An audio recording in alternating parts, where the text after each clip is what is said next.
नमस्कार, लक्ष्मी किचन मध्ये आपलं स्वागत आहे। कसे आहात सगळे? आपण आशा करते की आपण सगळे फिट आणि पाहणार। आज आपण अशीच एक उन्हाळी वाळवणाची रेसिपी पाहणार आहोत। तर उडदाच्या डाळीचे पापड पाहणार आहोत आपण। तर या ठिकाणी आपण कसे करायचे, त्याच्यामध्ये काही जणांचे पापड लालच होतात, फुगतच नाहीत, असे जे काही प्रॉब्लेम्स असतील त्यासाठीच आपण हा व्हिडिओ बनवत आहात। तर तसे काही अडचणी येऊ नयेत आणि नवशिक्या देखील एकदम परफेक्ट प्रमाणात करू शकतात। आणि एकदाच आपला हा मसाला तयार करून ठेवायचा पापडाचा आणि आपल्याला जसे लागेल तसे मळून पापड करून घ्यायचे। तर या ठिकाणी आहे ना, मी जे साहित्य घेतले त्याचे साहित्य आपण पाहू। या ठिकाणी मी जे साहित्य घेतलेलं आहे, या ठिकाणी ही 8 किलो उडदाची डाळ आहे, आपली घरगुती डाळ आहे। आणि 8 किलो डाळ ही स्वच्छ धुवून नीट करून घेतलेली आहे। आणि त्याच्याच प्रमाणे आपल्याला 2 किलो मुगाची डाळ टाकायची आहे। आणि जर 1 किलोच्या डाळीचं प्रमाण जर तुम्हाला पाहिजे असेल तर मी डिस्क्रिप्शन बॉक्समध्ये शेअर केलेलं आहे, तर त्या तिकडून आपण प्रेफर करू शकता। तर ही 2 किलो आपली मुगाची डाळ आहे, ती पण आपली घरगुतीच डाळ आपण छान वापरलेली आहे, तरी सुद्धा अतिशय सुंदर असे पापड होतात। तर हे डाळीचं झालं प्रमाण। आणि आता आपण बघूया मसाला कसा करायचा। तर मसाल्यासाठी जे साहित्य लागणार आहे ते पाहू। तर या ठिकाणी जे साहित्य घेणार आहोत, तर अर्धा किलो मी हा पापड खार घेतलेला आहे। त्याच्यानंतर 50 ग्रॅम हिंग घेतलेला आहे आणि 100 ग्रॅम आपले जे काळे मिरे असतात तर ते घेतलेले आहेत। तर आपल्याला जे काळे मिरे जे आहेत तर आपल्याला नुसते जाडसर असे भरडून घ्यायचे आहेत आणि हा तिन्ही एकत्र मसाला तयार करून घ्यायचा, म्हणजे हे तिन्ही सगळं जाडसर झाल्यानंतर एकत्र करून घ्यायचंय। आणि या ठिकाणी आपण या दोन्ही डाळी आपल्या मस्तपैकी गिरणीतून छान दळून घेतलेल्या आहेत। आणि जो आपला मसाला आहे, जो योग्य प्रमाण जे टाकलेला आहे तर ते टाकलेलं आहे। आणि त्याचनुसार आपल्याला चवीनुसार मीठ देखील ॲड करायचं आहे, पण याच्यामध्ये जरा शक्यतो नीट व्यवस्थित चवीनुसारच मीठ ॲड करायचं आहे, कारण की हा पापडकार हा जो खारट असतो, तर या ठिकाणी हा थोडंसं मी चवीनुसार मीठ देखील ॲड करून टाकते।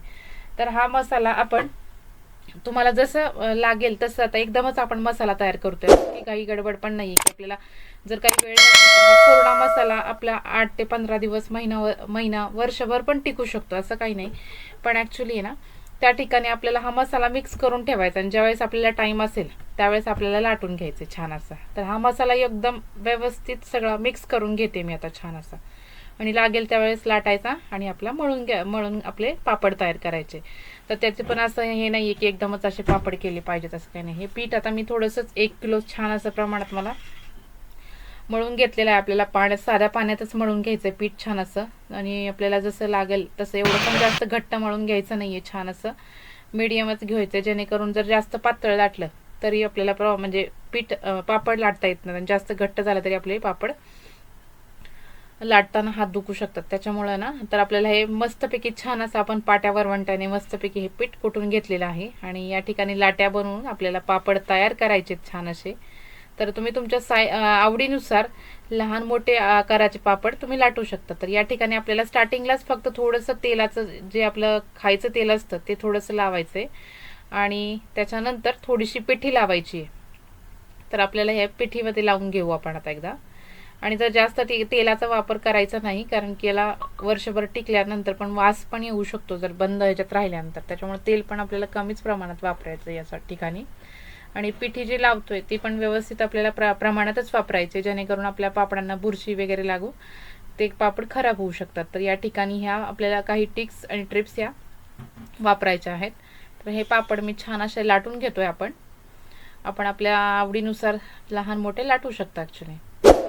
आणि याला थोडंसं सावलीतच वाळवून घ्यायचं। आता आपण ज्या वेळेस लाटणार आहोत ज्या पहिल्या दिवशी, तर एके दिवशीच मग आपल्याला थोडंसं 2-2, 3-3 मिनिटांनी आपला जे ओलसरपणा आहे तो जाण्या इतपतच आपल्याला वाळवून घ्यायचं। तर हे मी घरामध्येच आपल्या बेडशीटवरती छान असे पसरून घेतलेले आहेत। अतिशय सुंदर असे पापड छान लाटून झालेले आहेत। आणि यात थोडेसे याला ऊन पण देखील घेतलेलं आहे, म्हणजे थोडासा ओलसर कमी झाला ना, ओलसरपणा म्हणजे बुरशी वगैरे येत नाही आणि वर्षभर छान असे टिकतात। मग हे बघा अतिशय सुंदर असे पापड तयार झालेले आहेत मस्तपैकी। आणि हे पापड आपण आता तळून बघणार आहोत। बघा ॲक्च्युली जर आपण तेल गरम केल्यानंतर जो पापड आहे तर तो अतिशय म्हणजे असा डबल फुगतोय, छान असा डबल फुगतोय मस्तपैकी, आणि खायला तर एकदम अतिशय सुंदर लागतोय। आणि खरंच ही खूप छान रेसिपी आहे एकदम, अच्छा म्हणजे ज्यांना काही म्हणजे माहिती नसेल, हे या रेसिपीचा रेफर करून सुद्धा तुम्ही आपली ही पापड एकदम परफेक्ट करू शकता ॲक्च्युली। तर हे पापड आपण तळून बघणार आहोत. आपले पापडाला पण कलर देखील सुद्धा अतिशय सुंदर असा पिवळसर मस्तपैकी आलेला आहे आणि कुरकुरीत असे पापड तयार झालेले आहेत ना, लाल झालेले आहेत असे काही म्हणजे असे कसलेच नाही झालेत एकदम, म्हणजे एकदम पिवळसर मस्तपैकी असे कुरकुरीत वर्षभर असेच राहतात. ॲक्च्युली जर तुम्ही ही अशा पद्धतीने करा, नक्कीच तुमचेही पापड देखील तुमच्या म्हणजे तुम्हाला जसे वाटलं पण नाही की तुम्ही करू शकताय म्हणून जसे, तर त्या ठिकाणी ही रेसिपी या पद्धतीने करून बघा. नक्कीच तुमचे पापड हे 100% एकदम मस्त आणि छान वर्षभर देखील टिकतील. तर बघा, हे अतिशय सुंदर पापड तयार झालेले आहेत आणि आपण हे पापड तळून झाल्यानंतर बघणार आहोत. एक कमी तेल पण राहत नाही ॲक्च्युली. आणि तेलामध्ये म्हणजे काही काही ठिकाणी जर पापड तेलकट पण राहतात, तर याच्यामध्ये तेल सुद्धा राहत नाही जास्त. तेलात टाकलं की आपला मस्तपैकी हा छान फुगतो. पण तेल हे छान असं तापून द्यायचंय, कारण की गार तेलात जर तापला तर त्याच्यामध्ये तेल जास्त राहतं. मग ही पण आपल्याला या ट्रिक्स वापरायच्या तळताना देखील. तर बघा, हा दुप्पट असा छान फुललेला आहे पापड मस्तपैकी. आणि ही रेसिपी नक्कीच ट्राय करून बघा आणि चॅनलला लाईक करा, शेअर करा, सबस्क्राईब करा आणि अशाच नवनवीन रेसिपीजला आपण पुन्हा भेटूया. बघा, हा पापड आपला किती छान झाला आहे, मस्तपैकी असा कुरकुरीत झाला एकदम, असं म्हणजे कडक नाही काही नाही एकदम. तर नक्कीच ट्राय करून बघा. थँक्यू.